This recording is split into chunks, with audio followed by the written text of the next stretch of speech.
نويت الاعتكاف في هذا المسجد لله تعالى എന്ന നിയത്തോടുകൂടെ അല്ലാഹുവിന്റെ പള്ളിയിലുള്ള ഒത്തുകൂടൽ അല്ലാഹു സുബ്ഹാനഹു വ തആല നമ്മുടെ പക്കൽ നിന്ന് സ്വാലിഹായ അമലായി സ്വീകരിക്കുമാറാകട്ടെ. മഹാനായ ഇബ്നു അത്താഇല്ലാഹി സിക്കന്ദരി റഹ്മത്തുള്ളാഹി അലൈഹി ഈ ഉമ്മത്തിന് ആത്മീയമായ ഉന്നതി ഉണ്ടാകാൻ വേണ്ടി നിർദ്ദേശിച്ച ഒരുപാട് കാര്യങ്ങളുണ്ട്. അതിൽപ്പെട്ട ഒരു നിർദ്ദേശമാണ് മഅസിയത്തുൻ ഔറസത്ത് ദുല്ലൻ വഫ്തിഖാറൻ ഖൈറുൻ മിൻ ത്വാഅത്തിൻ ഔറസത്ത് ഇസ്സൻ വസ്തിക്ബാറ. അല്ലാഹു മനുഷ്യനിക്ക് ഇബാദത്ത് ചെയ്യാൻ അവസരം കൊടുക്കും. ആ ഇബാദത്ത് ചെയ്യുവാനുള്ള കഴിവ് കൊടുക്കുന്നവൻ അല്ലാഹുവാണ്. മനുഷ്യന്മാരെ പക്കൽ നിന്ന് തെറ്റുകൾ ഉണ്ടാവും, ദോഷങ്ങൾ ഉണ്ടാവും. ദോഷം ചെയ്യുമ്പോൾ ആ ദോഷം ചെയ്യുവാനുള്ള കഴിവ് കൊടുക്കുന്നവനും അല്ലാഹുവാണ്. എല്ലാറ്റിനുമുള്ള കഴിവ് കൊടുക്കുന്നവൻ അല്ലാഹുവാണ്. ഖുദ്റത്ത് ജല്ല ജലാലുവായ അള്ളാഹുവിൻ്റെതാണ് ഖുദ്റത്ത്. അപ്പോ പറഞ്ഞു വരുന്നത്, ഒരു മനുഷ്യനിക്ക് അല്ലാഹു സുബ്ഹാനഹു വ തആല കൊടുത്ത കഴിവ് കൊണ്ട് അവൻ ദോഷം ചെയ്തു, മറ്റൊരു മനുഷ്യന് ഇബാദത്തും ചെയ്തു. ഇബാദത്ത് ചെയ്ത വ്യക്തി ആ ഇബാദത്തിൽ വലിയ അഭിമാനവും കിബറും അവനക്കുണ്ടായി. ദോഷം ചെയ്ത വ്യക്തിയെ സംബന്ധിച്ചിടത്തോളം അവന്റെ പക്കൽ നിന്ന് വലിയ ഖേദം വന്നു. പടച്ചോനെ എൻ്റെ അടുത്തത് വന്നല്ലോ, ഞാൻ ചെയ്തല്ലോ എന്നുള്ളൊരു ഖേദം വന്നു ദോഷം ചെയ്ത വ്യക്തിക്ക്. ഇബാദത്ത് ചെയ്ത വ്യക്തിക്കാണെങ്കിലോ, ഞാൻ ഇബാദത്ത് ചെയ്തല്ലോ, ഞാൻ നിസ്കരിച്ചല്ലോ, ഞാൻ ഖുർആൻ ഓതിയല്ലോ, ഞാൻ സദഖ ചെയ്തല്ലോ എന്ന നിലക്ക് അവനക്കൊരു അഹങ്കാരം, ഒരു കിബർ വന്നാൽ ഇവിടെ ആ ദോഷം ചെയ്ത വ്യക്തിയാണ് നല്ലവൻ എന്ന നമുക്കെല്ലാവർക്കും ഉപകാരപ്പെടുന്ന ഒരു ഉപദേശമാണ് മഹാനവറുകൾ നൽകുന്നത്. കാരണം എന്തേ? ദോഷം ചെയ്ത വ്യക്തിയെ സംബന്ധിച്ചിടത്തോളം അവൻ്റെ അടുത്തത് വന്നുപോയി, തെറ്റ് വന്നുപോയി. പക്ഷെ ആ തെറ്റുകൊണ്ട് അവൻ കൂടുതൽ അള്ളാഹുവിലേക്ക് അടുക്കുകയാണ് ചെയ്യുന്നത്. പടച്ചോൻ എൻ്റെ അടുത്തത് വന്നല്ലോ, ഞാനത് ചെയ്തല്ലോ, പടച്ചോനെ ചെയ്യാൻ പാടില്ലാത്തതായിരുന്നു, നീ വിരോധിച്ചതായിരുന്നു, ചെയ്യാൻ പാടില്ലാത്തതായിരുന്നു, അതിൻ്റെ അടുത്ത് വന്നല്ലോ.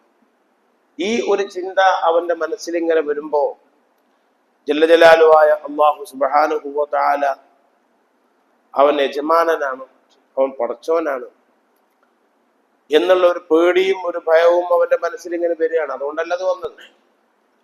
അള്ളാഹു ഉണ്ടല്ലോ, അള്ളാഹു അത് കാണുന്നുണ്ടല്ലോ, അള്ളാഹു അറിയുന്നുണ്ടല്ലോ, അള്ളാഹു എന്നെ ശിക്ഷിക്കുമല്ലോ എന്നൊക്കെ ഒരു തോന്നലും ഒരു താഴ്മയും, അള്ളാഹുവിന്റെ മുന്നിൽ ഒരു താഴ്മ. മറ്റത് അങ്ങനല്ല. ഞാൻ നിസ്കരിക്കണ ആളല്ലേ, ഞാൻ വലിയ ആളല്ലേ, ഞാൻ ഖുർആൻ, എൻ്റെ അടുത്ത് ഞാനൊരു തെറ്റും ചെയ്തിട്ടില്ല. പലരും പറയാറുണ്ട്, ഉസ്താദ് ഞാൻ ഒന്നും ചെയ്തിട്ടില്ല, ഓർമ്മ വെച്ചിട്ട് എൻ്റെ അടുത്ത് ഏതെങ്കിലും തെറ്റ് വന്നതായിട്ട് എനിക്കറിയില്ല, ഞാൻ 4 മണിക്ക് എണീച്ച് തഹജ്ജുദ് നിസ്കരിക്കും. നേരെ മറിച്ച് ജീവിതം മുഴുവനും അങ്ങനെ ചെയ്തൊരു വ്യക്തിയും, എന്നാൽ ജീവിതം മുഴുവനും ഒരു കാര്യം നിസ്കരിക്കാത്ത ആളാണ്, ഒരു നല്ല കാര്യം ചെയ്യാത്ത ആളാണ്. പക്ഷെ അവന്റെ മനസ്സിന് ബേജാറുണ്ട്, അള്ളാഹു എന്നെ ശിക്ഷിക്കോ എന്നുള്ളവർക്ക് പേടിയുണ്ട്. മഅസിയത്തുൻ ഔറസത്ത് ദുല്ലൻ വഫ്തിഖാറൻ, ദോഷം കൊണ്ട് എളുമത്തരവും അള്ളാഹുവിലേക്കുള്ള ആ ആവശ്യവും കൂടുതൽ വന്നാൽ അത് ഖൈറും മിൻ ത്വാഅത്തിൻ, ഇബാദത്തിനേക്കാൾ ത്വാഅത്തിനേക്കാൾ അത് ഖൈറാണ്. ഔറസത്ത് ഇസ്സൻ വസ്തിക്ബാറ, ആ ത്വാഅത്ത് കൊണ്ട് ഓൻ ചെയ്യുന്ന ഇബാദത്ത് കൊണ്ട് ഓനക്ക് ആഢ്യത്യവും ഏറ്റവും വലിയ പ്രശ്നങ്ങളൊക്കെ തന്നെ ആഢ്യത്യമാണ്, ഈഗോ പ്രശ്നമാണ്. പലരും പറയാറുണ്ട് ഈഗോ പ്രശ്നമാണ്. ഒരു ചെറിയ താഴ്ന്നു കൊടുത്താൽ പരിഹരിക്കാവുന്ന ധാരാളം വിഷയങ്ങൾ ഈഗോയുടെ പേരിൽ. നമ്മളാരാ? നമ്മൾ വലിയ ആൾക്കാരല്ലേ, നമ്മളോടെന്താ അങ്ങനെ ചെയ്യാൻ? അവരാരാ? എന്നുള്ള ഈ തോന്നല് അള്ളാഹ്ക്ക് തീരെ ഇഷ്ടമില്ലാത്തതാണ്. ഇഷ്ടമില്ലാത്തതെന്ന് മാത്രമല്ല, അങ്ങനത്തെ ആളുകളൊക്കെ അള്ളാഹു താഴ്ത്തിയിട്ടേ ഉള്ളൂ. അവരൊക്കെ അള്ളാഹു താഴ്ത്തും. അള്ളാഹു കാത്തുരക്ഷിക്കുമാറാകട്ടെ. അത് എപ്പോഴാണ് വരിക, എങ്ങനെയാണ് വരിക എന്നൊന്നും പറയാൻ കഴിയില്ല. ആലിമീങ്ങളായ ആൾക്കാർക്ക് വരും, പല ആളുകൾക്കും വരും, പല രൂപത്തിലും വരും. ഞാൻ ഇരിക്കേണ്ടത് അവിടെ അല്ലേ, എന്നെന്താ അവിടെ ഇരുത്താതിരുന്നത് ഇല്ലേ? ഇപ്പൊ കേരളത്തിൽ അങ്ങനെ പ്രശ്നം നടക്കുന്നുണ്ടല്ലോ. അവിടെ ആ സീറ്റ് നൽകിയില്ല, അവിടെ ആ സ്റ്റേജിൽ അവിടെ ഇരുത്തേണ്ട ആളെ അവിടെ ഇരുത്തിയില്ല, മറ്റൊരു സ്ഥലത്ത് കൊണ്ടേ ഇരുത്തി. അല്ലെങ്കിൽ അയാൾക്ക് അവിടെ സ്ഥാനം നൽകിയില്ല, അതിന്റെ പേരിൽ മൂപ്പര് മറുകണ്ഠം ചാടാൻ വേണ്ടിയുള്ള എല്ലാ പരിപാടികളും നടത്തിക്കൊണ്ടിരിക്കുകയാണ്. ഇതൊക്കെ ഇപ്പൊ നമ്മൾ കാണുന്നതല്ലേ. അപ്പൊ ഓരോരുത്തർക്കും തോന്നുകയാണ് ഞാൻ അത്യാവശ്യം അതിനു വേണ്ടി പോന്നവനാണ്, കഴിവുള്ളവനാണ് എന്നുള്ള തോന്നൽ വരികയാണ്. അതുകൊണ്ടാണ് മഹാനായ ഇബ്നു അബ്ബാദ് സിക്കന്ദരി റളിയല്ലാഹു തആല പറഞ്ഞത്, അള്ളാഹുവിൽ എപ്പോഴും പ്രതീക്ഷ വേണം, എപ്പോഴും പ്രതീക്ഷ വേണം. അള്ളാഹുവിലേക്ക് താഴ്മ ചെയ്യുന്ന ഒരു ഹൃദയമാണ് എപ്പോഴും വേണ്ടത്. അതിന് കാരണമാകുന്ന എന്തുണ്ടോ അതൊക്കെ നല്ല കാര്യം തന്നെയാണ്. എന്നിട്ട് അതിന് ഉദാഹരണമായി മഹാനവറുകൾ പറയുകയാണ്, ഫമിൻ ഹാദൽ മഅന മാ റുവിയ അൻ അബാൻ ഇബ്നു അയ്യാസ് റളിയല്ലാഹു തആല അൻഹു. മഹാനായ അബാൻ ഇബ്നു അയ്യാസ് റളിയല്ലാഹു തആല അൻഹു ഖാല ഖറജതു യൗമൻ മിൻ ഇൻദി അനസ് ഇബ്നു മാലിക് റളിയല്ലാഹു അൻഹു ബിൽ ബസ്റ. അനസ് റളിയല്ലാഹു അൻഹു മുത്തു റസൂലുള്ളാഹി സ്വല്ലല്ലാഹു അലൈഹി വസല്ലമ തങ്ങൾക്ക് 10 കൊല്ലം ഖിദ്മത്ത് ചെയ്യാൻ വലിയ ഭാഗ്യം ലഭിച്ച ആളാണ്. ഖിദ്മത്ത് എന്ന് പറയുന്നത് മൻ ഖദിമ ഖുദിമ എന്നാണ്. ഒരാൾ തൻ്റെ അമ്മാനെ നല്ല നോക്കിക്കഴിഞ്ഞാൽ മോനെ നോക്കുന്ന ഒരു മോനെ അല്ലെങ്കിൽ ഒരു മോളെ അള്ളാഹു കൊടുക്കും. നമ്മുടെ ബന്ധപ്പെട്ട ആളുകൾക്ക് നമ്മൾ ഖിദ്മത്ത് ചെയ്താൽ എപ്പോഴാണ്, ഏത് അവസരത്തിലാണ് നമ്മൾ കെടുന്നു പോകുക എന്ന് പറയാൻ സാധിക്കൂല. ഇന്നലെ ഒരാൾ വന്നിട്ട്, എന്നോട് ബന്ധപ്പെട്ട ഒരാൾ വന്നിട്ട് പറഞ്ഞു, നമ്മളെ അദ്ദേഹത്തിന്റെ കുടുംബത്തിൽപ്പെട്ട എനിക്ക് പരിചയമുള്ള വലിയ ഉന്നതമായി ജീവിച്ചിരുന്ന ആളായിരുന്നു. ഗൾഫ് എയറിൽ, സൗദിയിൽ ഗൾഫ് എയറിൽ നല്ല ഉന്നത ജോലിയുള്ള വ്യക്തിയായിരുന്നു. അങ്ങനെ പെട്ടെന്ന് വെള്ളം ഇറങ്ങണില്ല, ഒരു കുഴപ്പമുണ്ടായിരുന്നില്ല. ആളിങ്ങനെ വണ്ടിച്ചാടി, സ്കെൽറ്റാണ്, അങ്ങനെ തടിയൊന്നുള്ള ആളൊന്നുമല്ല, വണ്ടിച്ചാടി നടക്കാനൊക്കെ കഴിവുള്ള ഒരാളാണ്. ജോലിയൊക്കെ നിർത്തി അങ്ങനെ ചെറിയ ഒരു ഏർപ്പാടൊക്കെ ആയിട്ട് ഇങ്ങനെ നടക്കുകയാണ്. ജോലി നിർത്തിയെങ്കിൽ മുമ്പ് വെറുതെ വീട്ടിൽ കുത്തിയിരുന്നിട്ടില്ല, ചെറിയൊരു ഏർപ്പാട്. അതെപ്പോഴും ഒരു അഭിമാനമാണ്. വെറുതെ വീട്ടിലിരുന്ന് കഴിഞ്ഞാൽ മടിയന്മാരായിപ്പോ, മടിയന്മാരെന്നല്ല, സ്വഭാവം വടക്കായിപ്പോ. വെറുതെ വീട്ടിൽ കുത്തിയിരുന്നാൽ അങ്ങനെ വരും. അത് മറ്റുള്ളവർ ചെയ്യണതൊന്നും പറ്റൂല. അതാണ് ഏറ്റവും വലിയ പ്രോബ്ലം, ഏറ്റവും വലിയ പ്രശ്നം അതാണ്. മറ്റുള്ളവർ ചെയ്യുന്നതൊന്നും പറ്റൂല. അപ്പൊ അവിടെ ക്ഷമിക്കല് ഭയങ്കര പ്രയാസം. ഇപ്പൊ ഞാൻ ഓതി പഠിച്ച മാതിരിയല്ല ഇപ്പോഴത്തെ കുട്ടികൾ ഓതി പഠിക്കണം. അപ്പൊ ഇവരെ കാട്ടിക്കുട്ടലൊക്കെ കാണുമ്പോൾ ക്ഷമിക്കാതിരുന്നാൽ മുന്നോട്ട് പോകാൻ കഴിയില്ല. നമ്മൾ വളർന്ന മാതിരിയല്ല കുട്ടികൾ വളരുന്നത്. കുട്ടികളോടൊക്കെ വളർച്ചയും മറ്റുമൊക്കെ ഒരുപാട് വ്യത്യസ്തമാണ്. അപ്പൊ അതിനൊക്കെ ക്ഷമിക്കല് വളരെ അനിവാര്യമാണ്. വളരെ ക്ഷമിച്ചിട്ട് അവരെങ്ങനെ വളർത്തി കൊണ്ടുവരൽ. അധ്യാപന രംഗം, പ്രത്യേകിച്ച് ദീനീ രംഗമൊക്കെ വളരെ പ്രയാസകരമാണ്. കുട്ടികളെ വളർത്തിയെടുക്കാൻ പുറത്തേക്ക് ഇറങ്ങുമ്പോൾ കാണുന്ന വിവിധ ചുറ്റുപാടുകൾ, അവരെ ആകർഷിപ്പിക്കുന്ന പലതും കാണുമ്പോഴൊക്കെ അതിൽ നിന്നൊക്കെ കുട്ടികളെ മാറ്റി നിർത്തി അവർക്കിങ്ങനെ പരിശീലനം നൽകി അവരെങ്ങനെ കൊണ്ടു നടക്കുക എന്നത് വളരെ പ്രയാസകരമാണ്. ദർസ് ഷാബാൻ 3-നും 4-നും ദർസ്, ബറാത്തിന്റെ മുമ്പൊക്കെ ദർസ് നിർത്തിയിരുന്നത് ഈ റമദാനോട് അനുബന്ധിച്ചാണ്, അതിനോട് അടുപ്പിച്ചിട്ടാണ് ഇപ്പൊ ദർസ് നിർത്തുന്നത്. കാരണം കുട്ടികളെ ഒന്നും അങ്ങനെ വീട്ടിലേക്കൊന്നും പറഞ്ഞേക്കാൻ വയ്യ. അങ്ങനത്തെ ഒരവസ്ഥയാണ് ഇപ്പൊ ഉള്ളത്. അപ്പൊ വളരെയധികം ക്ഷമിക്കേണ്ടി വരും. അങ്ങനെ പരിസരങ്ങൾ, ചുറ്റുപാടുകളൊക്കെ ക്ഷമിച്ച് മുന്നോട്ട് പോവുക എന്നത് വളരെ പ്രയാസകരമാണ്. അപ്പൊ പറഞ്ഞു വരുന്നത്, അദ്ദേഹത്തിന് പെട്ടെന്ന് വെള്ളം ഇറങ്ങാത്തൊരവസ്ഥ വന്നു. പരിശോധിച്ച് നോക്കുമ്പോ അന്നനാളത്തിന് ക്യാൻസറാണ്. അല്ലാഹു സുബ്ഹാനഹു വതആല കാത്തുരക്ഷിക്കുമാറാണ്. വളരെ പെട്ടെന്ന്. ഇതാണ് അവസ്ഥ. ഇങ്ങനെ ധാരാളം കേസുകളാണ് വന്നുകൊണ്ടിരിക്കുന്നത്. അതിന്റെ എല്ലാ പരിധിയും കഴിഞ്ഞുപോയി. ഓപ്പറേഷൻ കഴിഞ്ഞു, അങ്ങനെ എല്ലാം കഴിഞ്ഞുപോയി. ഇങ്ങനെയുള്ള അവസ്ഥകളാണ് നമ്മളെ തേടിയിരിക്കുന്നത്. ഞാൻ ഇടയ്ക്ക് വെച്ച് പറഞ്ഞത്, അദ്ദേഹം ഇങ്ങനെയൊക്കെ ഗൾഫ് അവർക്ക് നിർത്തി വന്നിട്ടും അദ്ദേഹം ജോലി ചെയ്യുകയാണ്. പൊന്നാനി ജുമുഅത്ത് പള്ളിന്റെ ഭാഗത്ത് ഒരു കട തുടങ്ങിയിട്ട് ആ കടയിൽ അത്തർ നിർമ്മിക്കുന്ന പരിപാടിയാണ് മൂപ്പര് ചെയ്തത്. അത്തർ വിൽപ്പന നടത്തില്ല, അത്തർ നിർമ്മിക്കുക. ഇപ്പൊ അങ്ങനെ പരിപാടിയുണ്ട്. അത്ര പല സൈസ് മണങ്ങളും അതൊക്കെ അതിനൊക്കെ വലിയ അത് കൂടുതൽ പണിയില്ല. എന്നാൽ ശരീരത്തിൽ എപ്പോഴും നല്ല വാസന ഉണ്ടാവുകയും ചെയ്യും. ആ സമയത്ത് നിർത്തിക്കാണ്ട് പോയി നിസ്കരിക്കാനും കഴിയും, എല്ലാം കഴിയും. എന്നാൽ അവനവനക്കൊരു ഇൻകം എന്ന നിലയ്ക്ക് ഒരു ജോലി എന്ന നിലയ്ക്ക് ഒരു ജോലിയുണ്ട്. അങ്ങനെ വരുമാനം ഉണ്ടാക്കിയിരുന്ന ആളാണ്. പെട്ടെന്നാണ് സംഭവിച്ചത്. അള്ളാഹു സുബ്ഹാനഹു വ തആല ശിഫ നൽകി അനുഗ്രഹിക്കുമാറാകട്ടെ. ഇങ്ങനെയാണ് നമ്മുടെ എല്ലാവരുടെയും അവസ്ഥ. ഇവിടെ മഹാനായ അബാൻ റളിയല്ലാഹു തആല പറയാണ്, ഞാൻ അനസ് ഇബ്നു മാലിക് റളിയല്ലാഹു അൻഹു പറ്റി പറഞ്ഞതാണ് 10 കൊല്ലം റസൂലുള്ളാഹി സ്വല്ലല്ലാഹു അലൈഹി വസല്ലമ തങ്ങൾക്ക് ഖിദ്മത്ത് എടുക്കാൻ വലിയ ഭാഗ്യമുണ്ടായി.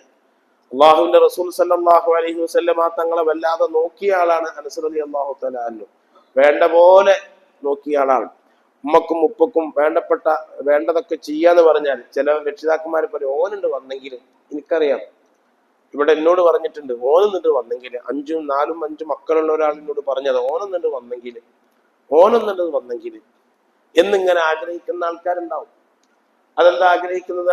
അവരുടെ ആ ഖിദ്മത്തിനോടുള്ള താല്പര്യം, സേവനത്തിനോടുള്ള ഒരു താല്പര്യം. മറ്റുള്ളവർക്ക് നമ്മുടെ സൗകര്യങ്ങളൊക്കെ മാറ്റിവെച്ചെങ്കിലേ മറ്റുള്ളവർക്ക് എന്തെങ്കിലും ചെയ്യാൻ കഴിയും. നമ്മളതൊക്കെ കഴിഞ്ഞ് നമ്മുടെ എല്ലാ സൗകര്യങ്ങളും ചെയ്തതിന് ശേഷം മറ്റുള്ളവർക്കൊന്നും ചെയ്യാൻ കഴിയില്ല.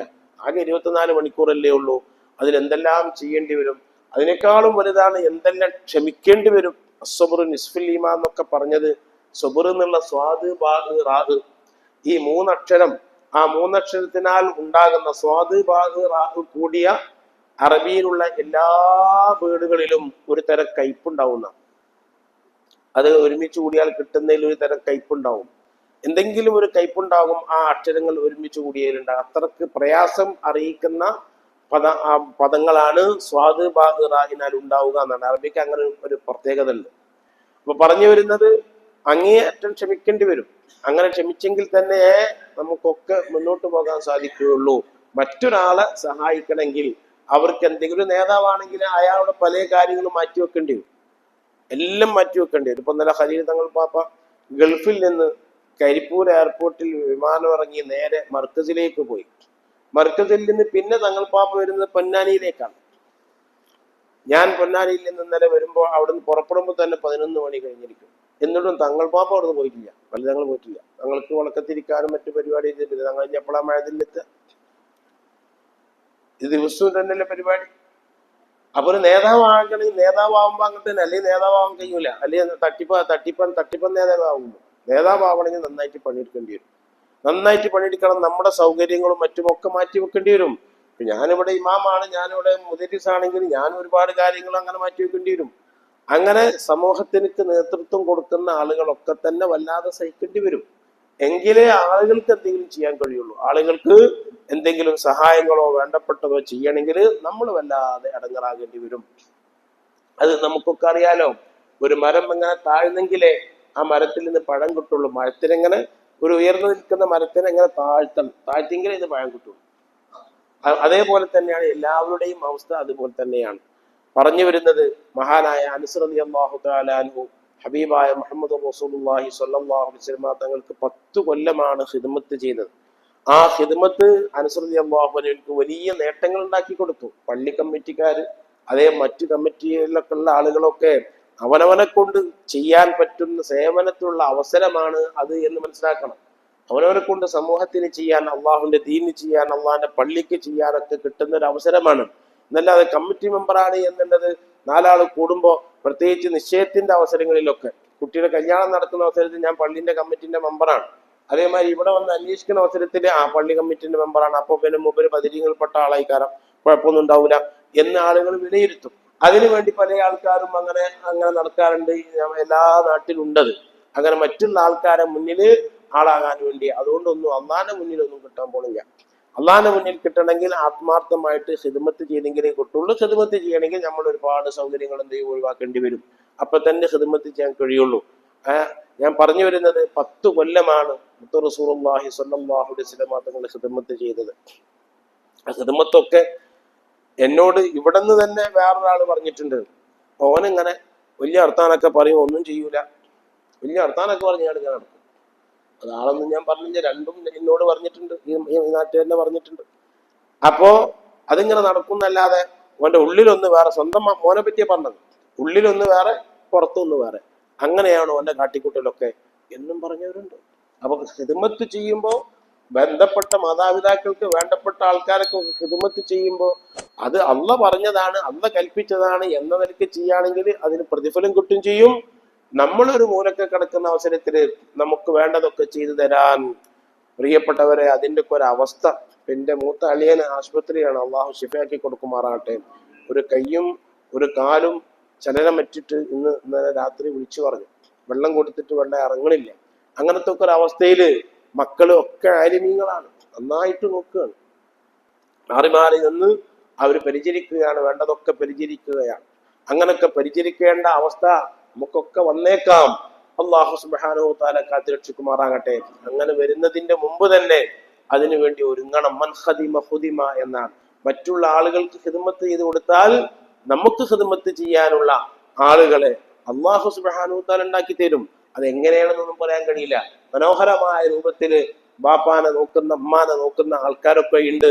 ഒരു വിഷമില്ലാത്ത രൂപത്തിൽ അവരൊക്കെ നോക്കുമ്പോ നമ്മളെ മക്കളും ആ രൂപത്തിലായി തീരും.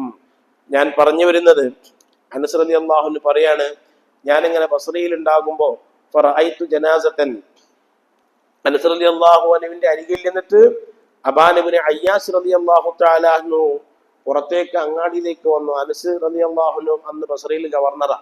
അപ്പൊ പുറത്തേക്ക് വന്നപ്പോ ഫറഅയ്തു ജനാസതൻ യഹ്മിലുഹാ അർബഅത്തുൻ മിനൽ സഞ്ചി, 4 മനുഷ്യന്മാര് ഒരു ജനാസയിട്ട് ഇങ്ങനെ പോകുന്നുണ്ട്. 4 മനുഷ്യന്മാർ ഒരു ജനാസയിട്ട് ഇങ്ങനെ, ജനാസാനാലും മയ്യത്ത്, ഒരു മയ്യത്ത് മുന്നിൽ 2 ആൾക്കാര് പിന്നിൽ 2 ആൾക്കാർ, ഇങ്ങനെ മയ്യത്ത് കൊണ്ടുപോകലാണ് ഏറ്റവും അഫ്ദൽ, ഏറ്റവും ശ്രേഷ്ഠമായ രൂപം. അങ്ങനെ മയ്യത്ത് എങ്ങനെയും കൊണ്ടുപോകാം, എങ്ങനെയും കൊണ്ടുപോയിച്ചിട്ട് വിരോധമൊന്നുമില്ല.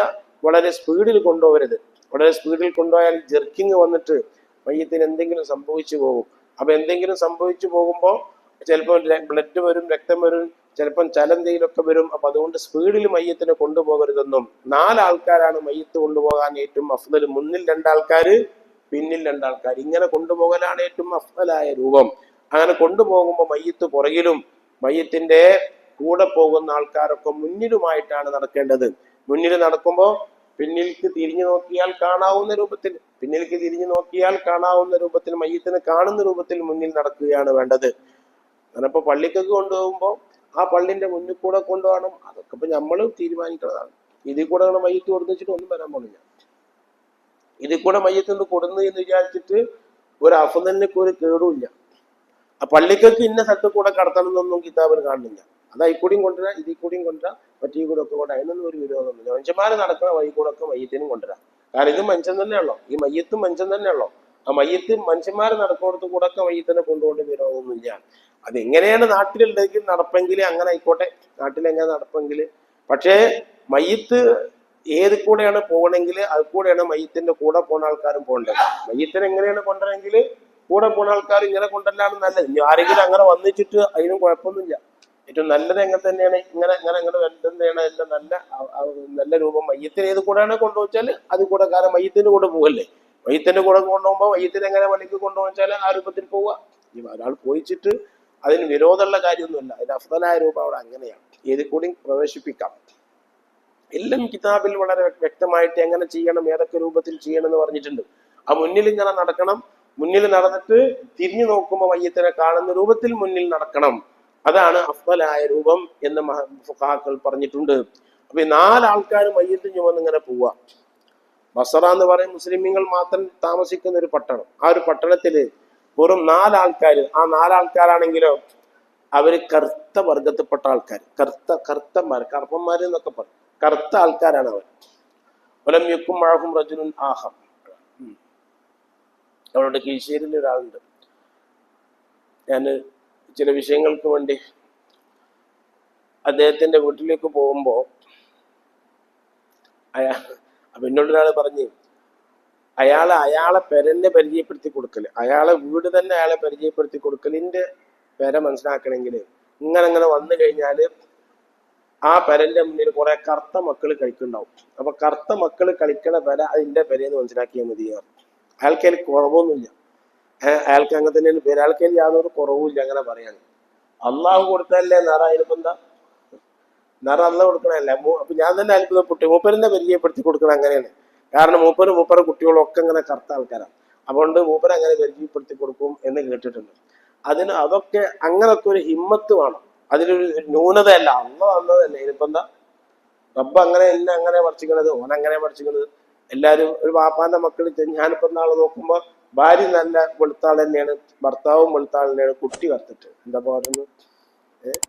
അതിനിപ്പോ എന്താ ചെയ്യണം? ഇനി അള്ളഹാനോട് എന്തെങ്കിലും പറയാൻ പറ്റും? ഇനി അതിനും എന്തെങ്കിലും മരുന്ന് കുടിക്കാൻ പറ്റും? ഒരു നിലക്കും അള്ളാഹു കൊടുത്താൽ പിന്നെ നിവൃത്തിയൊന്നുമില്ലല്ലോ. അപ്പൊ അങ്ങനെ ചില ആൾക്കാരുണ്ട്, ഏതെങ്കിലും ഒരു നിറത്തിന് മാത്രമാണ് പ്രത്യേകത. അതൊക്കെ നമുക്ക് അങ്ങനെ തോന്നുകയാണ്. അള്ള തന്നതിൽ തൃപ്തിപ്പെട്ടാൽ സന്തോഷം ഉണ്ടാവും, അള്ള തന്നതിൽ തൃപ്തി ഉണ്ടെങ്കിൽ സന്തോഷം ഉണ്ടാവും, ഇല്ലെങ്കിൽ എന്നും ദുഃഖം തന്നെയായിരിക്കാം, എന്നും ദുഃഖം തന്നെ ആയിരിക്കും അള്ള തന്നതിൽ സന്തോഷിക്കാത്തൊരവസ്ഥ ഉണ്ടായാൽ. ഇവിടെ ഈ കറുത്ത വർഗത്തിൽപ്പെട്ട 4 ആൾക്കാർ മയ്യത്തേറ്റിൽ പോവാണ്. ഒലം ഞെക്കും മഴഹും റജുലുൻ ആഖർ, കൂടെ ആരുമില്ല. ഫഖുൽതു സുബ്ഹാനല്ലാഹ്. അപ്പൊ അബാൻ ഇബ്നു അയ്യാശ് തങ്ങൾ പറയാണ്, പടച്ചോനെ ഇതെന്താ? സൂഖുൽ ബസറ, ബസറ അങ്ങാടിയാണുള്ളത്. ഇപ്പൊ ജനാസത്ത് മുസ്ലിമിന്റെ ജനാസ ലാ യത്ബഉഹാ അഹദുൻ, അതിന്റെ കൂടെ ആരും നടക്കണില്ലല്ലോ. ഈ ചുമക്കണ ആൾക്കാരല്ലാതെ കൂടെ ആരും ഇല്ലല്ലോ. ഇങ്ങനെ ഒരു ജനാസ ഉണ്ടാവാൻ പറ്റുമോ? ഒരു മുസ്ലിമിന്റെ മയ്യത്ത് ഈ ബസറ എന്ന് പറയുന്ന ഈ രാജ്യം മനുഷ്യന്മാരെ തിങ്ങിക്കൂടി നടക്കുന്നത്. അപ്പൊ നമ്മൾ മേലെ പറമ്പെന്ന് വിചാരിച്ചാൽ ഒരു മയ്യത്ത് ഇങ്ങനെ വെറും 4 ആൾക്കാർ ഇങ്ങനെ കൊണ്ടുവരുമ്പോൾ നമുക്ക് അത്ഭുതമാവില്ല. എന്താ ഇങ്ങനെ ഒരു മയ്യത്ത്, ഇത്ര മനുഷ്യന്മാരുണ്ട് ഇവിടെ, ആരും മയ്യത്തിന്റെ കൂടെ പോകാതെ എന്തത് ഇങ്ങനെ ഒന്ന് എന്ന് നമുക്ക് തോന്നൂലേ? അതേമാതിരി പടച്ചു തമ്പുരാനെ എന്താണ് ഇപ്പൊ അത്? ലാ യുശയ്യിഉ അഹദുൻ ഫലാ അകൂനന്ന ഖാമിസഹും, ഞാൻ എന്നാ പോയിട്ട് കൂട്ടത്തിൽ പോകട്ടെ? അത് പാടില്ലല്ലോ.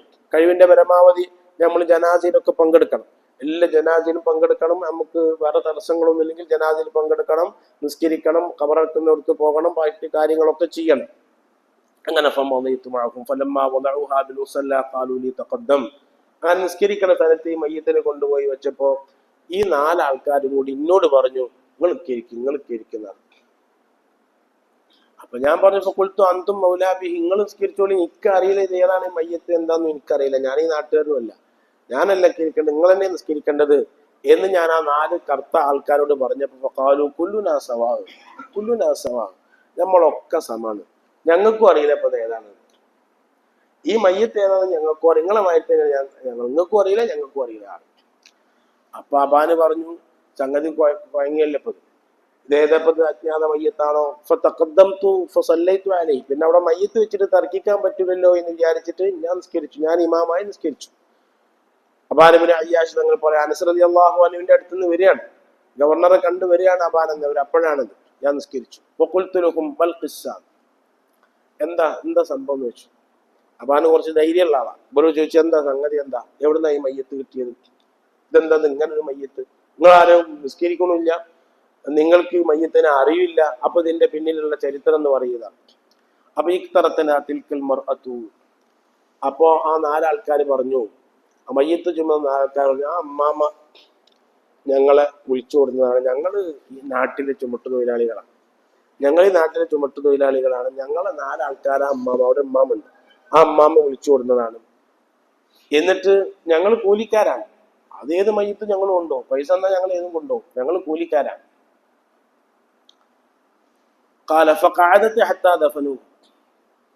അപ്പോ ഈ 4 ആൾക്കാര് ഈ മയ്യത്ത് മറവ് ചെയ്യുന്നതും മൂടല് വെക്കുന്നതും പിന്നെ മണ്ണിടുന്നതും എല്ലാം ആ അമ്മാമ അവിടെ നിന്ന് ഇങ്ങനെ നോക്കുന്നുണ്ട്, അതവിടെ ഇങ്ങനെ ഇരുന്നിട്ടൊക്കെ നോക്കുന്നുണ്ട്. അബാന് പറയുന്നത് വല്ലാത്തൊരു അമ്മാമ തന്നെയാണുള്ളത്, എന്താ സംഭവം? അങ്ങനെ ഫലമാക്കാന ബാധ സഹായത്തിൽ കുറച്ച് കഴിഞ്ഞിട്ട് ഇൻസറഫത്ത് തിരിക്കൽ മർഅത്തു, ആ അമ്മാമ അവിടെ നിന്ന് പോയി. വയ്യത്തതഹക്കും, അമ്മാമ ചിരിക്കണുണ്ട്. അപ്പൊ എനിക്ക് കൂടുതൽ സംശയമായി, അമ്മാമ ചിരിക്കണുണ്ട്. അങ്ങനെ ആയപ്പോ എനിക്ക് ഭയങ്കര സംശയമായി. ഫഖുൽതു, അപ്പൊ ഞാൻ പിന്നാലെ ചെന്നു, അമ്മാമാന്റെ പിന്നാലെ ചെന്നിട്ട് പറഞ്ഞു, ലാ യുൻജിക ഇല്ല സിദ്ഖ്, സത്യം പറഞ്ഞാൽ രക്ഷപ്പെടാം. ഞാൻ ഗവർണർ അടുത്തുനിന്ന് വരികയാണ്, ഗവർണർ ആളാണ് ഞാൻ, സത്യം പറയണം. ഇതേതാണ്, നിങ്ങൾ അടിച്ചു കൊന്നുകാണ്ട് കൊടുത്ത് കുഴിച്ചിട്ടതാ, എന്താ സംഭവം, എന്താ പറയണം, സത്യം പറയണതാണ്. ലാ യുൻജിക ഇല്ല സിദ്ഖ് അഖ്ബിരീനി ഈശിൻ അൽ ഖിസ്സ, എന്താ സംഭവം എന്ന് പറഞ്ഞപ്പോ അമ്മാമ പറഞ്ഞു, ഫഖാലത്ത് ഇന്ന ഹാദാ ഇബ്നി, ഇതിന്റെ മോനാണ്, ആ മരിച്ചത് നിന്റെ മകൻ തന്നെയാണ്. മാ തറക ശൈഅൻ മിനൽ മആസി ഇല്ലാ ഫഅലഹു, ഓന് നല്ല ചെറുപ്പക്കാരനാണ്, നല്ല ആരോഗ്യമുള്ളവനാണ്, ഓനെ കൊണ്ട് ചെയ്യാവുന്ന മുഴുവൻ തമ്മാടിത്തരവും ചെയ്തിട്ടുണ്ട്, ഓനെ കൊണ്ട് ചെയ്യാവുന്ന മുഴുവൻ തമ്മാടിത്തരവും ചെയ്തിട്ടുണ്ട്. ഒന്ന് ചെയ്യാൻ ബാക്കിയുള്ള ഒന്നുമില്ല. ഇപ്പൊ മരുന്ന് മുന്ത് സലാഹത്തി അയ്യാം 3 ദിവസമായിട്ട് രോഗം പിടിച്ചു കിടന്നു. 3 ദിവസമാണ് രോഗം പിടിച്ചു കിടന്നത്. 3 ദിവസമായിട്ട് രോഗം പിടിച്ചു കിടന്നു. അപ്പൊ ഇന്നലെ പൊന്നാനി ഇമാമിന്റെ അമ്മായിമ്മ മരിച്ചു. അള്ളാഹു മഗ്ഫിറത്തും റഹ്മത്തും നൽകട്ടെ. നഫീസ ഹജ്ജുമ്മ എന്ന് പറയുന്നവർ മരിച്ചപ്പോ ഞാൻ ചോദിച്ചപ്പോ പറഞ്ഞു അസുഖമൊക്കെ ഉണ്ടായിരുന്നു, പക്ഷേ ഉമ്മ എപ്പോഴും പറയും 4 ദിവസം കിടന്നിട്ട് മരിച്ചാൽ മതി, ഒരു 4 ദിവസം കിടന്നിട്ട് മരിച്ചാൽ മതി എന്ന് എപ്പോഴും പറയും. അങ്ങനെ 4 ദിവസം കിടന്നു. ശനി ഞായർ തിങ്കൾ ചൊവ്വ 4 ദിവസം കിടന്നു. ബുധനാഴ്ച മരിച്ചു. അപ്പൊ 4 ദിവസം കിടക്കണത് എന്തിനാ? ഇത് പൊറുക്കലിനെ തേടാൻ, തൗബ ചെയ്യാൻ, പൊരുത്തപ്പെടിക്കാൻ, ആൾക്കാരോടൊക്കെ പറയാൻ. അതിനാണ് 4 ദിവസം കിടക്കുന്നത്. 4 ദിവസം കിടന്നിട്ട് മരിച്ചാൽ മതി എന്ന് പറഞ്ഞ് അങ്ങനെ 4 ദിവസം കിടന്ന് മരിച്ചു. അപ്പൊ അതൊക്കെ നമുക്കൊരുപാട് പാഠങ്ങളാണ്. എന്നിട്ട് അദ്ദേഹം പറഞ്ഞു ദിക്റും തസ്ബീഹും അത് മാത്രം തന്നെ ഉള്ളൂ, അതായിട്ട് ഇങ്ങനെ കൂടി നടക്കുന്ന ഒരാളാണ്. അള്ളാഹു ഓരോന്ന് എത്തിച്ചു കൊടുക്കണണ്ട, ഓരോന്നോരോന്ന് റബ്ബ് എത്തിച്ചു കൊടുക്കണല്ല. അള്ളാഹു വലിയവനല്ലേ. അപ്പൊ അള്ളാഹുള്ളൊരു വിശ്വാസം നമുക്കുണ്ടെങ്കിൽ അള്ള എല്ലാം നമുക്ക് എത്തിച്ചു തരും. അപ്പോ ഫഖാലയാ ഉമ്മ 3 ദിവസം ഓന് സുഖമില്ലാതെ കിടന്നു. എന്റെ മോന് 3 ദിവസം സുഖമില്ലാതെ കിടന്നു. ഉമ്മ ആദ്യം തന്നെ പറഞ്ഞത് എന്താന്ന് വെച്ചാല് മാ തറക്ക ശൈഅൻ മിനൽ മആസി ഇല്ലാ ഫഅലഹു. വല്ലാത്തൊരു വാക്കാണ് അമ്മ പറഞ്ഞത്. ഒരു ദോഷം ഞാൻ ചെയ്യാൻ ബാക്കിയില്ലാത്ത ഒക്കെ ചെയ്തുകണോ, എല്ലാ തമ്മാടിത്തവും ചെയ്തു. 3 ദിവസം സുഖമില്ലാതെ കിടന്നിട്ട് ഓനോട് പറഞ്ഞ ഉമ്മ ഇതാ മിത്തു, ഉമ്മ ഞാൻ മരിക്കും ഉമ്മ. അപ്പൊ അതുകൊണ്ട് ഞാൻ മരിച്ചാൽ ഫലാ തുഖ്ബിരി ബിവഫാത്തി ജീറാനി, ഞാൻ മരിച്ചെന്ന് അയൽവാസികളോടൊന്നും പറയരുതമ്മ, മരിച്ചെന്ന് അയൽവാസികളോട് ആരോടും പറയരുത്. ഫഇന്നഹും ലാ യഹ്ദറൂന ജനാസത്തി, എന്റെ ജനാസയിൽ ഓല് വരൂല, എന്റെ പെരേക്കോല് വരൂല. ഞാൻ മയ്യത്തുള്ള, ഞാൻ കിടക്കണ മയ്യത്തിൽ എവിടെയുള്ള വെച്ചാല് അവിടേക്കൊന്നും ഓല് വരൂല. വ യുഷ്മിത്തൂന ബി മൗത്തി, എന്റെ മരണം കൊണ്ട് ഓല് വല്ലാതെ സന്തോഷിക്കും. ഞാൻ ഓലൊക്കെ അടങ്ങറാക്കിക്കണ്. അപ്പൊ ഒരു ചങ്ങായി ശല്യം തീർന്നല്ലോ എന്ന് ഓല് വിചാരിക്കും. ഓല് വരൂല എന്ന് മാത്രല്ല, ഓല് എന്റെ മരണത്തിന് വലിയ സന്തോഷം പ്രകടിപ്പിക്കും. അതുകൊണ്ട് ഉമ്മ ഓരോടൊന്നും പറയരുത്. ഞാൻ ഉമ്മാർക്ക് ചില നിർദ്ദേശങ്ങൾ പറഞ്ഞുതരാം. ഉമ്മ വക്തുബി അലാ ഖാതമി ഹാദാ, ഒരു മോതിരം ഉണ്ടായിരുന്നു അവന്റെ കൈമ, അത് എടുത്തു കൊടുത്തിട്ട് പറഞ്ഞു ഈ മോതിരത്തിമല ഇലാഹ ഇല്ലല്ലാഹ് മുഹമ്മദുർ റസൂലുള്ളാഹ് എന്നുമ്മ എഴുതണം. ഈ മോതിരത്തിമ്മ എഴുതണം. എന്നിട്ട് ആ വജഅലിഹി അലാ കഫനി, അതിന്റെ കഫംപൊടിയിൽ വെക്കണം അമ്മ, അതിന്റെ കഫംപൊടിയിൽ വെക്കണം. ഫലഅല്ലാഹു തആല യർഹമുനി, പടച്ചോൻ എനിക്ക് റഹ്മത്ത് ചെയ്തെങ്കിലോ. ഓ ആളെ ഒരു മനസ്സ്. വിശുദ്ധ റമദാൻ അടുക്കുമ്പോൾ ഈ സംഭവം ഞാൻ നിങ്ങളെ മുന്നിൽ വെക്കുകയാണ്. ഇന്ന് ഈ വെള്ളിയാഴ്ച ഇത് പറയണമെന്ന് ഞാൻ തീരുമാനിച്ചിട്ട് 1 മാസത്തിലധികമായി. ഇത് അവസാനം നിങ്ങളോട് ഇത് പറയണം. ജലാലുവായ അള്ളാഹുവിന്റെ കരുണ എത്രയാണെന്നറിയോ? ആ കരുണ കിട്ടാൻ പറ്റിയ അവസരങ്ങളാണ് റമദാൻ. അതിനു വേണ്ടിയാണ് ഇത് പറയുന്നത്. മനുഷ്യനാണ്, ജീവിതത്തിൽ പലതും വന്നിട്ടുണ്ടാവും. ആരും തികഞ്ഞ ആൾക്കാരൊന്നുമല്ല, പലതും ജീവിതത്തിൽ വന്നിട്ടുണ്ടാകും. അതൊക്കെ ജലാലുവായ അള്ളാഹുവിനോട് ഏറ്റു പറയാൻ പറ്റുന്നൊരു മാസം നമ്മുടെ മുന്നിലേക്ക് വരികയാണ്. ഈ തമ്മാടിയായ ഈ മോന് പറഞ്ഞ വാക്ക് നോക്കട്ടെങ്ങൾ. ഉമ്മ ആ മോതിരത്തുമ്മ ലാ ഇലാഹ ഇല്ലല്ലാഹ് മുഹമ്മദ് റസൂലുള്ളാഹ് എന്ന് എഴുതണം. അള്ള എനിക്ക് റഹ്മത്ത് ചെയ്തെങ്കിലോ, അള്ളാഹു എത്ര റഹ്മത്തുള്ളവനാണ് അള്ള എനിക്ക് റഹ്മത്ത് ചെയ്തെങ്കിലോ. അതുകൊണ്ട് പിന്നെ അമ്മ ഒരു കാര്യം കൂടി ചെയ്യണം. രിജ്ലക്കി അലാ ഖദ്ദി, ഉമ്മാന്റെ കാലുകൊണ്ട് എന്റെ കവളത്ത് ഒരു ചവിട്ട് ചവിട്ടണം. ഉമ്മ ചവിട്ടിയ കുഴപ്പമൊന്നുമില്ലല്ലോ, ഉമ്മല്ലേ. അതുകൊണ്ട് ഉമ്മാന്റെ കാലുകൊണ്ട് എന്റെ കവളത്ത് ഒരു ചവിട്ട് ചവിട്ടണം. ഓ കൂലി. എന്നിട്ട് ഉമ്മ പറയണം ഹാദാ ജസാഉ മൻ അസല്ലാഹ്, തമ്മാടിത്തരം ചെയ്തവർക്കുള്ള പ്രതിഫലം അതാണെന്ന് ഉമ്മ പറയണം. ഒരു ഉമ്മാക്ക് മകൻ മരിച്ചു കിടക്കുന്ന മകന്റെ ആ കാലുകൊണ്ട് ഒരു ചവിട്ട് കൊടുക്കാൻ ഉമ്മാക്ക് ധൈര്യം വരും. പക്ഷെ ഉമ്മ ഇത് ചെയ്യണം അമ്മ. എന്നിട്ട് ഉമ്മ പറയണം തമ്മാടിത്തരം ചെയ്തവർക്ക് കിട്ടാനുള്ളതാണ്. അപ്പൊ എനിക്ക് കിട്ടാനുള്ള ദുനിയാവൊന്ന് കിട്ടിക്കോട്ടെ, എനിക്ക് അള്ളാഹു സുബ്ഹാനഹു തആല തരാനുള്ള ശിക്ഷകളൊക്കെ ഇവിടുന്ന് തന്നോട്ടെ. എന്നിട്ട് ഉമ്മ പറയണം തമ്മാടിത്തരം ചെയ്ത ആൾക്കുള്ള പ്രതിഫലമാണ് ഇത് എന്ന് പറഞ്ഞിട്ട് എന്റെ കവളത്ത് ഉമ്മ കാലുകൊണ്ട് ഒരു ചവിട്ട് ചവിട്ടണം എന്നാണ്. ഉമ്മയുണ്ട്, മോനുണ്ട്, വേറെ ആരുമില്ല, ആരും വന്നിട്ടില്ല, ആരുമില്ല. ഫൈദാ ദഫിൻതീനി, ഇന്നെ മറവ് ചെയ്താൽ, ഓ വല്ലാത്തൊരു വാക്കാണ് ആ കുട്ടി പറഞ്ഞത്, ഇന്നെ മറവ് ചെയ്താൽ ഫർഫഇ യദൈക ഇലല്ലാഹ്, അള്ളാഹുലേക്ക് ഉമ്മ 2 കൈ ഉയർത്തണം. അമ്മ എത്ര ഉമ്മാനെ ഇടങ്ങറാക്കിയ ആളാണെങ്കിലും ഉമ്മാന്റെ മനസ്സരിയും. ഉമ്മാരങ്ങനെയാണ്. ഉമ്മാന്റെ മനസ്സിൽ പറഞ്ഞു, ഉമ്മന്റെ രണ്ട് കൈ അള്ളാഹുലേക്ക് ഉയർത്തണം. അള്ളാഹുലേക്ക് ഉയർത്തിയിട്ട് പറയണം, വഖൂലി ഇന്നി റളീതു അൻഹു ഫർള അൻഹു എന്ന് പറയണം. പടച്ചോനെ, എനിക്കും ഓനോടൊന്നുമില്ല കേട്ടോ, എനിക്കും ഓനോടൊന്നുമില്ല, ഞാൻ ഓനെ തൊട്ട് തൃപ്തിപ്പെട്ടിരിക്കുന്നു. അള്ളാഹ് ഇജ്ജും തൃപ്തിപ്പെടണേ, അള്ളാഹ് പൊരുത്തപ്പെടണേ എന്ന് ഉമ്മ ഒന്ന് വേർക്കണം. കൂടുതൽ വേർക്കൊന്നും വേണ്ട, ഉമ്മ വേർന്നാൽ മതി. ഉമ്മ ചെയ്യുമല്ലോ, ഉമ്മല്ലേ. എന്നിട്ട് ഉമ്മാമ പറയാണ്, ഓൻ പറഞ്ഞതൊക്കെ ഞാൻ ചെയ്തു. പക്ഷേ നമ്മളെ സന്തോഷിപ്പിക്കുന്ന ഒരു വാക്ക്, നമുക്കും ഇത് കേൾക്കുന്ന ആളുകൾക്കൊക്കെ സന്തോഷമുള്ള വാക്കാ ഉമ്മ ലാസ്റ്റ് പറഞ്ഞു, ഫലമ്മാ റഫഅതു യദി ഇല സമാഇ, ഞാന് മോനോ പറഞ്ഞതൊക്കെ ഞാൻ ചെയ്തു. ഞാൻ കവളത്തിൽ ചവിട്ടു കൊടുത്തു. ഓന്റെ കഫംപുടയിൽ ഞാൻ ലാ ഇലാഹ ഇല്ലല്ലാഹ് മുഹമ്മദ് റസൂലുള്ളാഹ്, നമുക്ക് എഴുതി വെക്കാൻ പറ്റൂല കേട്ടോ. അത് ഞാൻ ഇടയ്ക്ക് വെച്ച് പറയാണ്, നമുക്ക് എഴുതി വെക്കാൻ പറ്റൂല. ലാ ഇലാഹ ഇല്ലല്ലാഹ് മുഹമ്മദ് റസൂലുള്ളാഹ് അതല്ല, അള്ളാന്റെ പേരുണ്ട്, റസൂലുള്ളാഹിന്റെ പേരുണ്ട്. കഫംപുടയിൽ ഈ മയ്യത്ത് ചീഞ്ഞളിഞ്ഞിട്ട് ആ എഴുതിന്റെ മേലെ എസ് വരും. അതുകൊണ്ട് നമുക്കത് പാടില്ല, ഹറാമാണ്. അത് ഈ കുട്ടി അങ്ങനെ പറഞ്ഞത് മാത്രം. അങ്ങനെ ആകാശത്തിലേക്ക് ഞാൻ കൈ ഉയർത്തിയപ്പോ, അതൊക്കെ ചെയ്തിട്ട് ഞാൻ കൈ ഉയർത്തിയ സമയത്ത് സൗത്തഹു, എന്റെ മോന്റെ ശബ്ദം കേട്ടു. ഞാൻ അബാനെ, ഞാൻ എന്റെ മോന്റെ ശബ്ദം കേട്ടു. ബിലിസാനിൻ ഫസീഹിൻ, വളരെ വ്യക്തമായിട്ട് തന്നെ അവൻ പറയുന്നു, ഇൻസരിഫിയ ഉമ്മ, ഉമ്മ പൊയ്ക്കോളിഞ്ഞിട്ടാ, ഉമ്മ പൊയ്ക്കോളിയിൽ. ഖബറിൽ നിന്നോ ശബ്ദിക്കുകയാണ്, ഖബറിൽ നിന്നോ ശബ്ദിക്കുന്നു, ഇൻസരിഫിയ ഉമ്മ, ഉമ്മ പൊയ്ക്കോളിയും.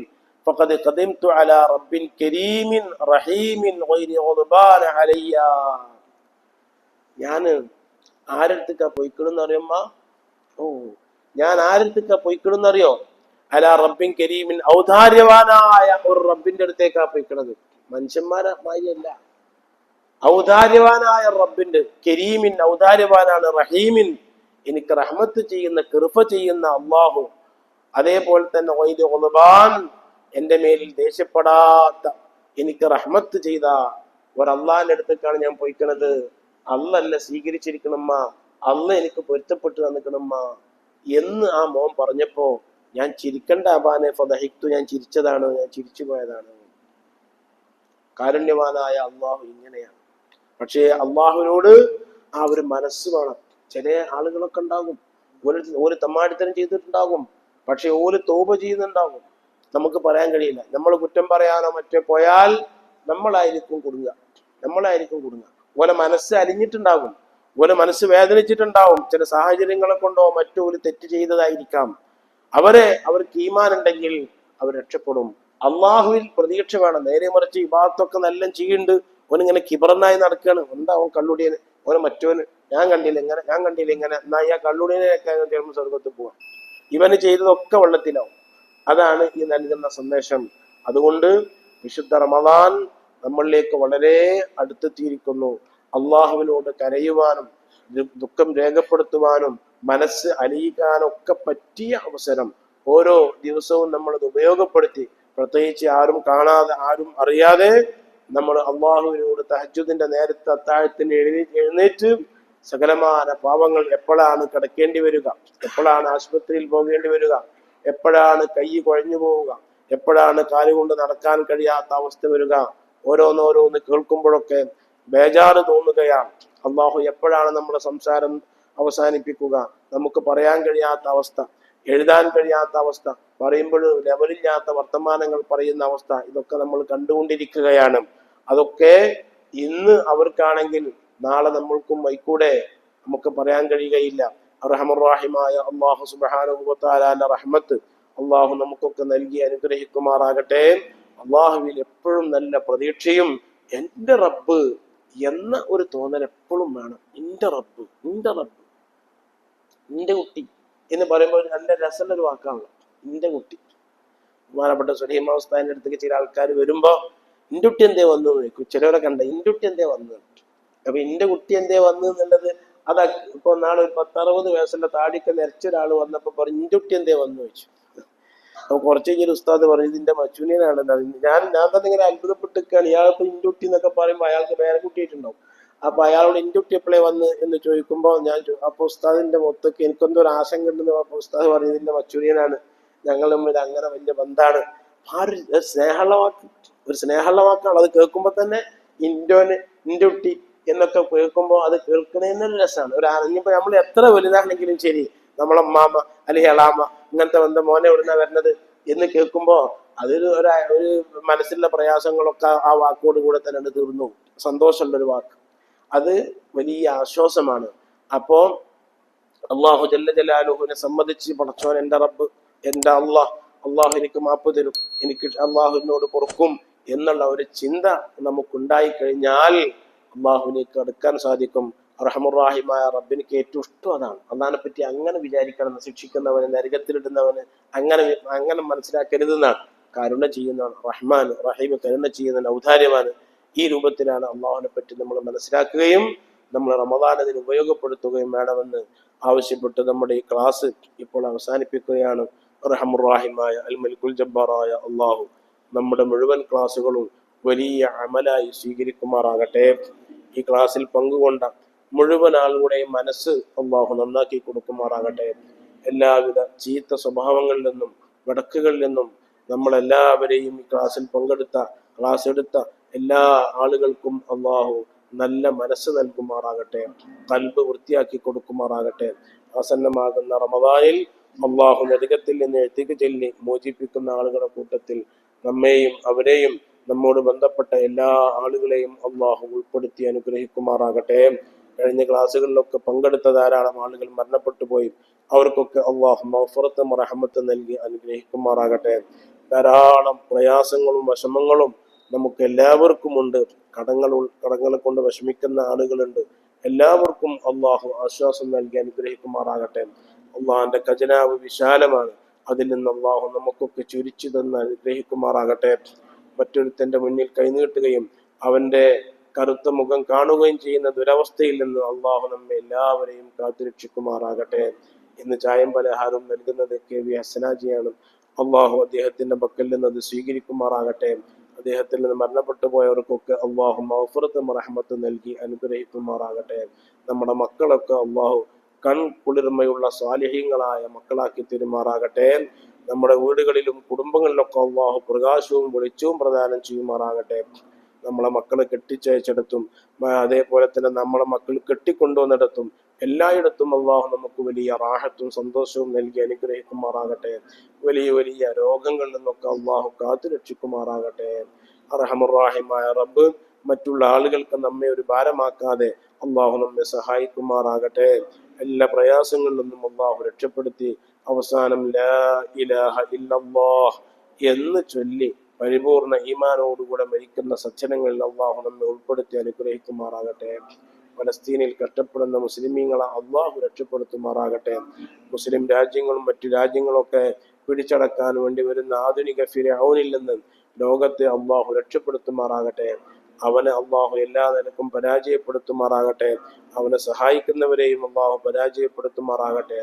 ഈ ഉമ്മത്തിന്, ഈ രാജ്യത്ത് അള്ളാഹു ഇസ്സത്ത് നൽകുമാറാകട്ടെ.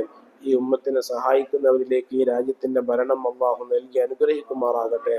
നമ്മുടെ മഹല്ലത്തിൽ മറവിട്ട് കിടക്കുന്ന മുഴുവൻ ആളുകൾക്കും അള്ളാഹു മഗ്ഫിറത്തും റഹ്മത്തും നൽകി അനുഗ്രഹിക്കുമാറാകട്ടെ.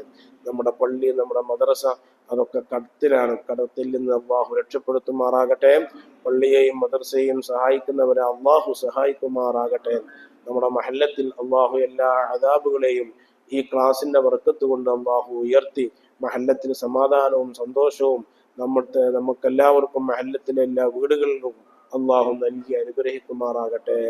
നമ്മളെ എല്ലാവരെയും അള്ളാഹു മുത്തുനബിയോടുകൂടെ സ്വർഗത്തിൽ ഒരുമിച്ച് കൂട്ടി തരുമാറാകട്ടെ. നമ്മുടെ കച്ചവടങ്ങളിലും നമ്മുടെ വീടുകളിലും നമ്മുടെ വാഹനങ്ങളിലും എല്ലാറ്റിലും അള്ളാഹു ബർക്കത്ത് നൽകി ജീവിക്കുന്ന കാലം മുഴുവനും റാഹത്തും സന്തോഷവും അള്ളാഹിന്റെ പൊരുത്തവും നൽകി അനുഗ്രഹിക്കുമാറാകട്ടെ. ربنا تقبل منا إنك أنت السميع العليم وتب علينا إنك أنت التواب الرحيم آمين برحمتك يا أرحم الراحمين بفضل صلى الله على محمد صلى الله عليه وسلم صلى الله على محمد صلى الله عليه وسلم اللهم صل على محمد يا رب. السلام عليكم ورحمة الله.